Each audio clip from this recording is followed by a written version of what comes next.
Hello, this is MacNN. One more thing, and it's the made-up word edition. It's the news that isn't news edition. It's the exciting financial news edition. I'm William Gallagher, and I'm already bored by Apple's financial earnings. Malcolm, it's the usual stuff, isn't it? Malcolm Owen, by the way. Hello, Malcolm. Hello. Apple earnings. I presume this is a legal thing, isn't it? Every now and again, they have to get on the blower and tell journalists what they've earned. And every time, isn't it always the same? Apple announces it's made billions. Analysts say, it should have been billions and one. Therefore, Apple disaster, earning more money than anybody else in the world, but it's doomed, and especially the iPad, finished forever. Is that what we've just had again? Pretty much you've summed up every single quarterly statement of every single tech company ever. It's a skill, I cut through. But this one was just the same. We can say that and skip on. I think we've got to go into a little bit of detail. Give me something exciting, something devastating, earth-shaking. Okay, well, let's just go through the basics first. Revenues are up 25% to 51.5 billion in the quarter. So this is the 3 months ending in September. You're looking at a profit rise to 11.1 billion. As for item sales, you're looking at 48 million iPhones, so that's gone up. An all-time record of Macs have been sold as well, 5.7 million units. And then there's the iPads. The iPads, you're looking at 10.4 million sold, which is a year-on-year drop from 12.5 million. But then again, we are coming into the holiday season, so it's likely those numbers will pick up considerably. How much money did Apple earn in this last quarter? Profit of 51.5 billion. Do you know that is more money than I earn in a year? My God, you've got to get a better job. I have, haven't I? I should probably go work for Windows or Microsoft or somebody, and that would be exciting. Listen, numbers are great, I guess, in that because I remember when Apple was dying on its feet. So this is good, and I like Apple stuff, so the odds are they're going to carry on doing it. But I do get bored by the earnings calls. No, I get really bored when you read news stories that transcribe earnings calls. But this time out, I'm quite intrigued because we can actually hear the call. So in fact, exclusive to one more thing, here is an entire hour of accountants. Here's a moment of Tim Cook butting in to say something about Apple. In fact, actually specifically, Katie Huberty from Morgan Stanley asked to be honest, I don't fully understand the terms in her question. She's a financial journalist and I'm not. She asked about something called X-growth. And I think the crux was really, can Apple convince financial people like her that the company isn't crumbling under competition? Katie, it's Tim. You have to consider the constant currency growth rates. And so if you do that, our guidance is actually 8 to 11% because we have about a 700 basis point FX headwind in Q1.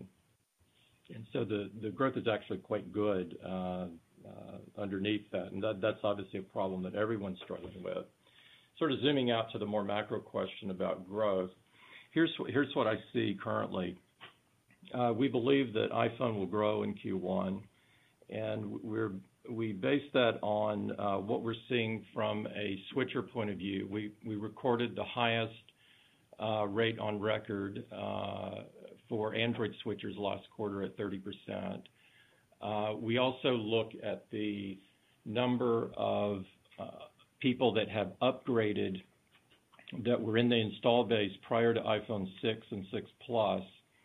And that number is in the low 30%. So we feel like we have a very, very open field in front of us. Our performance in emerging markets, although it's quite good and our revenue is good, our market share is low, and the LTE penetration in these markets is quite low. Also, if I zoom out and look at China, as I've said before, and just to make the point once again, is we see a enormous change in China over the next several years. The latest study I've seen from McKinsey indicates if you look back 5 years, China's middle class had about 50 million people in it. If you look ahead 5 years, it will have 10 times that number in it. And so I feel like we're reasonably well positioned in China. I'm sure we can do better, but I think we're doing fairly well there. It's not the only market that we're working on, obviously. I was really impressed last quarter with our progress in Vietnam and Indonesia and India, among others. Also, from the currency's point of view and the weak global economies, we don't overly focus on this. My view is it's a sort of a transitional kind of thing, and we invest for the long term, so we're continuing to invest for Apple's future. In addition to those, Apple TV is off to a great start. Apple Watch is just getting going. The App Store hit a new record again last quarter, and the growth seems to be really great there. I'm really happy with the early days of Apple Music and the people moving from the free trial to the music business. And finally, the enterprise business is not to be underestimated. I doubt very many people knew that we had a $25 billion enterprise business that we quietly built in not too many years. But our penetration is low, but we have significant actions going on to really deepen that. So sort of everywhere I look, I see significant opportunity. Long answer, but I thought you might be interested. Tim Cook talking much like he does at keynotes, really, but with more money in the terms. Malcolm, we are the other podcast, MacNN. One more thing, we're the ones over here, naturally away. There is the proper official, frankly, serious podcast from MacNN. I take it we can just say they'll cover all the important stuff there, or is there anything you feel we should really, get down to here? Well, I think one of the periphery items that came up, which I think is quite interesting, Apple's going to be expanding Apple Pay into more countries, but not through the normal launches. It was announced during the call that due to a partnership with American Express, was that your flexible friend or was that a different company? I thought it was the friend that kept on giving. No taking, no, can't remember. Don't like American Express, actually very expensive, especially if you're a retailer, but I do like Apple Pay. I'm intrigued. Tell me more. Apple Pay is currently operational in the United States and the United Kingdom, and usually Apple has to try and make agreements with banks, building societies and financial entities in a country that they're going to be launching Apple Pay in. With this agreement with American Express, they're going to be making Apple Pay available in other countries, but only for American Express customers. It's the only payment system that will work at first. So before the end of the year, you're going to have Australia and Canada on Apple Pay, but only through American Express. And then you've got Spain, Singapore and Hong Kong going through the same treatment sometime next year. I do have an American Express card. I'm just contemplating whether we should do a world tour to thoroughly check this out. I mean, it's a science experiment. We should try it. No? Okay. Actually, I'm quite impressed with that in a way. I mean, again, it's money, and if I was better with money, I probably wouldn't be a writer. But I quite like the chutzpah of finding a way around complicated legal things by partnering up with somebody. Because once you've got there in, it'll spread. People will use it. Banks will be under demand to do it. I think it's clever, isn't it? It could certainly be used by Apple to grease the wheels of agreements with banks. So it could potentially make its rollout of Apple Pay around the world a lot easier. But also it might make American Express more popular in those countries as well. Good point. Everybody wins, except possibly the banks and the railroad cards. Sorry, that's a quote. I've just suddenly gone into Alias Smith and Jones. Hannibal Hayes Mays and Kid Curry, the two most successful outlaws in the history of the West. And in all the trains and banks they robbed, they never shot anyone. This made our two latter-day Robin Hoods very popular with everyone but the railroads and the banks. But never mind. I did hear something, actually. I avoided listening to the call, except for that bit we just heard. I avoided reading the full transcripts, but you couldn't look around this week without seeing headline news that Apple have said in this call 14 million Android users switched last quarter. And that's nonsense, isn't it? Because I checked this out. What Apple actually said was 30% of customers who bought iPhones and were replacing some old phone were Android users. They didn't say how many people were replacing, so we have no possible way of knowing what the number is. We just know it has to be a lot less than 14 million. So we just cannot measure it. And presumably there must be iPhone users switching to Android for some reason. Can't think why, but there must be somewhere. Maybe because of all the James Bond advertising. That'll be it. So it's just a meaningless figure, isn't it? It's an impressive, meaningless figure. Or am I wrong and actually the maths works out and you Android users understand these things better than I do? Sorry, the James Bond advertising? Maybe it hasn't reached you then. It isn't working. The new film Spectre, I'm seeing more ads for products that are in it than I am for the film. So there's an Xperia phone something that apparently Mr. Bond or somebody in the film uses and I don't know, saves the world with or shoots somebody with. Is there an app on Android for shooting people from your phone? No. Missed opportunity there, or what? Meaningless figures, or is this the end of Android? Is Android doomed? No. Okay. Well, I'm glad we cleared that up. Oh, actually, though, meaningless figures. Let me get away from meaningless figures about money, because I don't understand that, onto meaningless figures that I do understand, about apps. There are now 1,300 native Apple Watch apps in the App Store. So that's apps for the Apple Watch, but that use watchOS 2. So they actually run on your watch. They're not just doing this thing that the older apps did of you do something on your phone and on your watch rather, and the watch goes off whispering to your phone, is that okay? What should I tell him? And go back. This is fully on the phone. 1,300 native apps. Malcolm, I'd like you to have a guess how many of those 1,300 I'm using on my watch. I am guessing somewhere between 1 and 200. What does that tell you about what you think about me? Do you think I'm an Apple Watch fanatic? Have you picked up on that at all? Just slightly, ever so slightly. Really? I thought I hid it so well. I just get it because I'm fashion conscious. That's what it is. Now, I've been trying to work this out. I was going to tell you 3 apps, but Apple Pay is kind of an app. I use that a lot. So 4. It's OmniFocus, my to-do app, Fantastical. Recently I've been using One Day, the journaling thing. No real reason for it.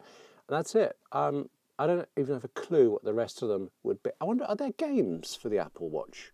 Do you know about that stuff? There's probably a game somewhere.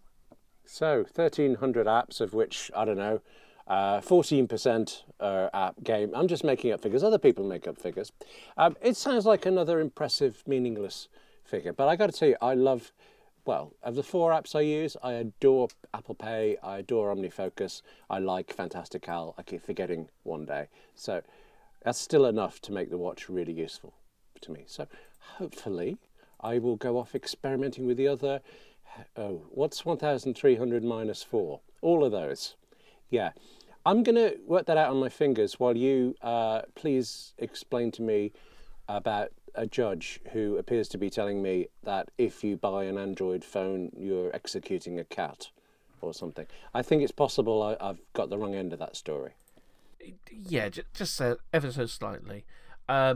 Basically, there's a defendant in the US who's been charged with 3 counts of possession and distribution of methamphetamine, also known as that thing that Walter White made in that show Breaking Bad, which everyone has watched and I haven't. Anyway, they asked Apple, hey, could you get into this thing? And Apple went, no. if it's got all the encryption and security and everything, no, we're not going to bypass our own security and make our security weaker, or even get past everything that's on there. That's too much effort. Do it yourself. So hang on. Actually, I was on the MacNN podcast this week when that end of the story was starting, and we were talking about the legality of it and all this. But you're telling me now this new inflammatory thing. In fact, actually, that was the word. It was called deliberately inflammatory. The judge saying whatever it was. He said it was a he, wasn't it? You're saying this judge did not say you're killing kittens by Android phones, and you're telling me there's no James Bond shoot 'em up thing that actually shoots. No. Right, this is boring, isn't it?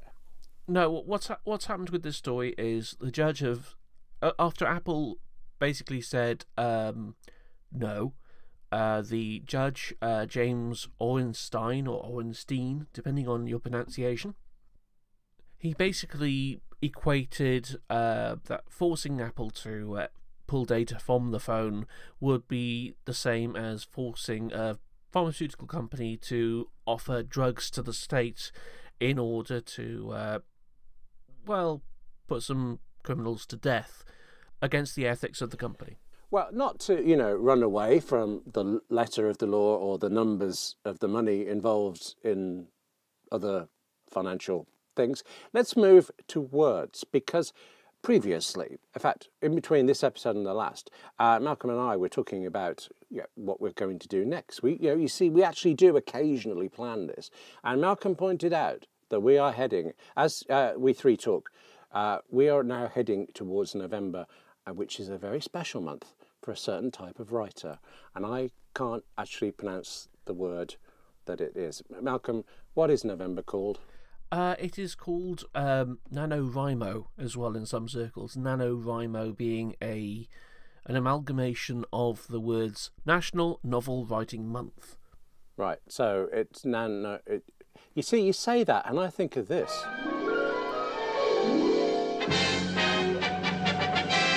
Nano. I feel I want to say Shazblat or something. Now, were we so young that we found that funny? I don't know. Malcolm, you're obviously into this. Clearly, you're going to be writing a novel next month, aren't you? Probably not. Just to give you the quick gist of it, NaNoWriMo is basically an attempt by amateur writers or people who want to write the great American novel or whatever your regional version happens to be, but never found the time or the drive or the motivation or anything else to actually put words to paper or on a digital page or whatever. With NaNoWriMo, it is basically from November the 1st until November the 30th, a challenge to write a 50,000 word novel in that time. So you're looking at writing about 1,666.6 recurring words per day. It's the recurring words that'll kill you, isn't it? Oh, yes. Okay, 1,600 words a day. Actually, hang on a second. Average speaking speed is 3 words per second. So if you're going to speak 1,600 words, it would take you 533 seconds. Can you tell I'm typing into Spotlight here? It'd take you about 9 minutes to come. 9 minutes to come up with 1,600 words. Doddle. Do a few a day. Yeah, isn't it easy, this writing luck? Well, that's the idea. All you have to do is write 50,000 words in a novel. It could be more. You could edit it if you really want to, but the entire idea is just to get words on the page. There's no worry about having to edit the words, nothing about completely structuring it or making sure it works properly as an entire book. It's just a case of getting the words down and forcing you to at least have something by the end of it to say, I wrote a book, be it wrote in inverted commas or not. What you do with that book after that is up to you. I mean, you could spend December and January looking through, correcting any obvious spelling mistakes or structural problems with the text. You could just chuck it onto the digital bookstore of your choice and see if you can get a couple of pennies for it, or if you're lucky, a couple of pounds, or maybe even more. But the entire thing is basically get words on page, get it done. So you don't have the excuse anymore of saying, "Oh, I don't have time," or "I don't have the motivation." No, you do it this month. Damn it! Do you know, when we started talking about this, I thought we sounded a little bit sarky about it in a way. That stuff you're saying about not structuring, just getting it down. You even said amateur writers, and that is who it's aimed at. So you're perfectly correct. But there was still something. I thought I was going to be more sarcastic about it because I haven't tried NaNoWriMo. I haven't tried it before. But actually, this business of just get on with it is really key. It's easier to change something than it is to write it for the first time. And breaking the back, 50,000 is a very short book, but having that amount on, even if it's rubbish, is a psychological barrier, I think. You get through that and you know you can do this. You just then have to do it better and slightly longer. Is there some sort of techie way that we can help ourselves pursue this? I mean, if you're going to do this next month, or I am, how will we fit it in with all our other work? Is there some Apple-y way that we can make it enjoyable somehow? To get it done or things like that? There's a ton of tools out there in terms of productivity, but I know there's no specific app that will allow anyone to suddenly have time to write. Damn it. Do you know, actually, is there a NaNoWriMo app or NaNoWriMo? I've got to sort out what that is pronounced like. Is there an app by the NaNoWriMo ears for writing? Not as far as I'm aware, but there are certainly other apps that are being used in such a way that will help. One tool that writers taking part may want to try, I'm not too sure whether you would recommend it yourself, but Scrivener. Oh yes, Scrivener, excellent app. I hadn't thought of that. Yeah, the people who made Scrivener, Literature and Latte, or Late, or however you want to pronounce that coffee thing, they are offering a trial to NaNoWriMo participants. Basically, you can use it throughout November up until December 7th at no charge. So you can use it, write your novel, get it all done and all that. And then they're offering discounts afterwards. If you manage to, quote, win NaNoWriMo, basically by just writing 50,000 words, you can get a 50% discount off the regular license of the software. That sounds like a total bargain to me. I can't remember what I paid for Scrivener. I mean, it's not a very expensive app, but half off anything is pretty good.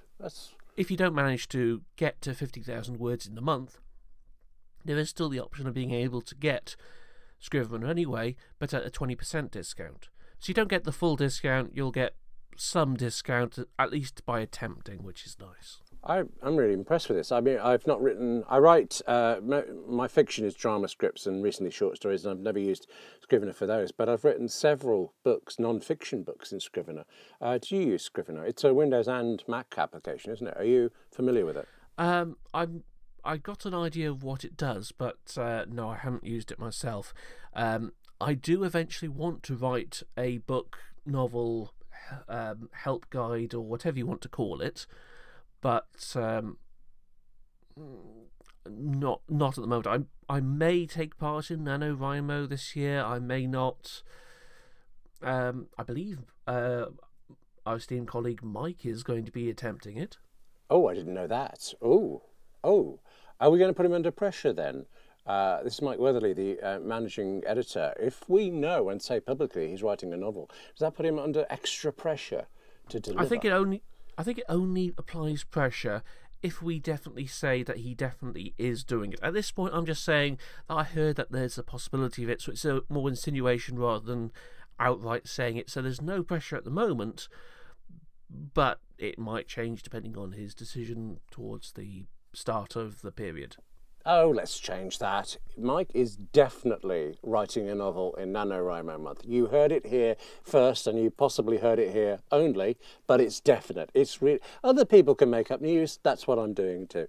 Tune back in a month to find out how he got on. I think I want to extol the virtues of Scrivener. I'm amazed I didn't think of it as soon as you said NaNoWriMo. It's an excellent, but it's not the only one.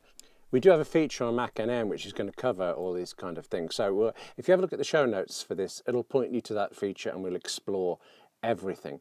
But speaking of exploring everything, you do kind of know what time of episode this is now, don't you, Malcolm? It's Thingies of the Week, isn't it? Isn't it?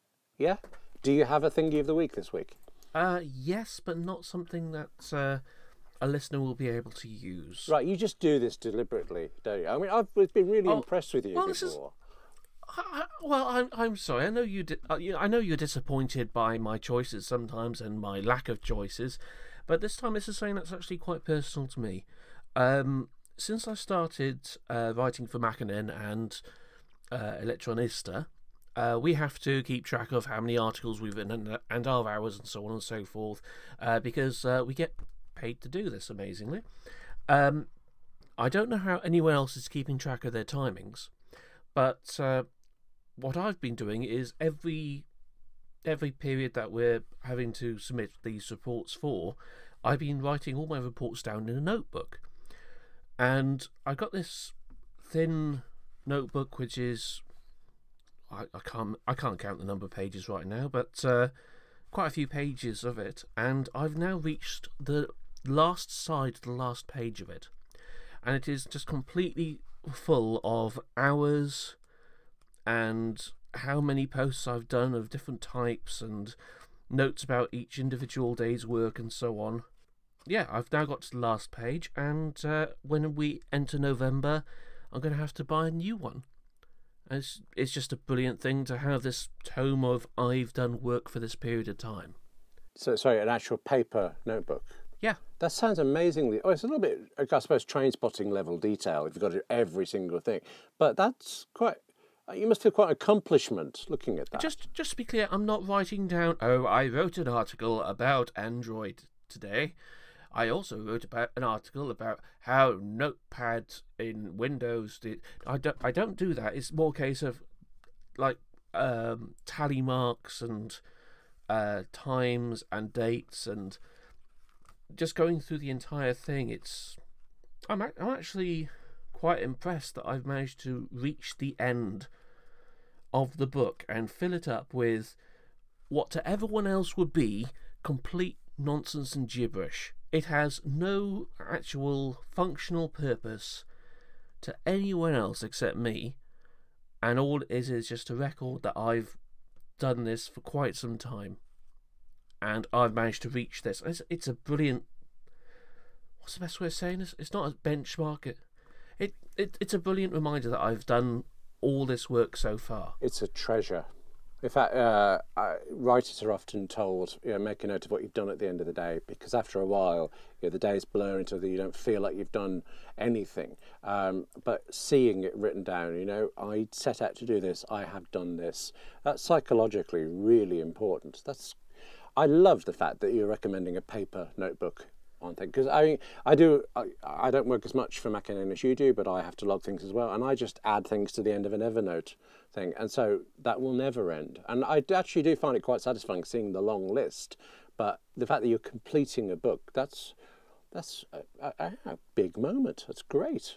So go on, Keith, tell us what sort of note. Let's be a little bit anorecky here. Is there a particular type of, is it moleskin notebook or something that you like? It is one of these cheap spiral-bound, vaguely transparent front and back, less than £1 that you when you go into Ryman's or whatever other store sells notebooks. No, actually, I want to stop you there. Say, you said I get disappointed with you, but you also said this is something that nobody can get. Well, we can't do what you do, but we can all get the notebook and we can all log things in this way, and that's massive, I think.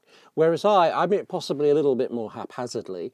This week, for example, my Thingy of the Week is like a kind of a live Thingy of the Week, because I'm using it now. I'm using the Rode SmartLav Plus microphone. It's a lav mic. Now, in the UK, a lav mic is a microphone you put in your toilet, but apparently it's the proper name. Lavalier, I think I'm pronouncing that right, is the proper name for what I called a lapel.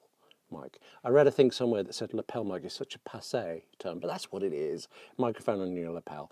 I need it for an event. I wanted to try it out, talking to you over this, and you can tell whether or not it's any good by the sound quality you're hearing. Yeah, so anyway, goodbye until next week, I guess. Next week, we'll all be a week into our novels, and we'll all be recording on lav mics somewhere. And no, let's find out next week what we're doing next week. Good to talk to you. Bye-bye. There's one thing we gotta get, Hayes. What's that? Out of this business. Shalt